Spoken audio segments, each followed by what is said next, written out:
She didn't realize how tired she was until she finally had nothing to do. I mean, she had no errands, she had no fires to put out, no one asking for anything. She just had a quiet moment to herself, and instead of her feeling peaceful, she felt guilty. Homegirl felt like she was wasting time, like she needed to be doing something to justify sitting down. And that's when it hit her.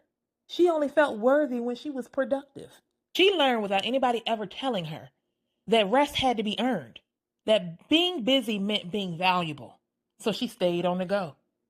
She made sure that people needed her, and that left her exhausted. But if she could be honest with herself, she would realize that she was burnt out. And productivity had become the proof that she needed to convince herself that she mattered.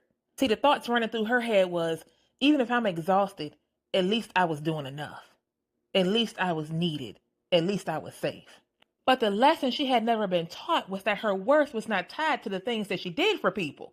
God did not measure her value by how much she carried. That was a lesson she learned while she was in survival mode. So she had two choices. She could either watch her life stay the exact same by not changing, or she could start the journey of unlearning. And on that journey of unlearning, she learned how to sit with herself. She learned how to cut out the noise and stop the constant proving and the people pleasing. And underneath all of that foolishness, she realized one thing. She was still enough. She was enough when she wasn't producing. She was enough when she wasn't performing. She was enough when she wasn't people pleasing. She was enough when she wasn't overgiving. She was enough when she wasn't overextending. She realized that she was enough. And somewhere in that realization, it stopped being just her story.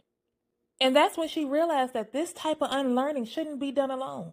Too many women were silently tying their worth to exhaustion and productivity and survival with no space to pause, no space to reflect, and no space to realign. She realized that women needed support.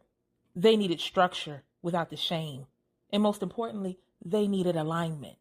And that is why she created the Everyday Elevation Club.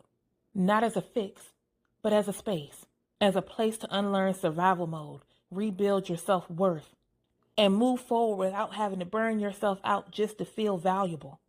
So if you know anyone like that, let them know that EEC is holding a space for them. Now, if you haven't realized it yet, we are technically friends, so you might as well go ahead and follow me for more.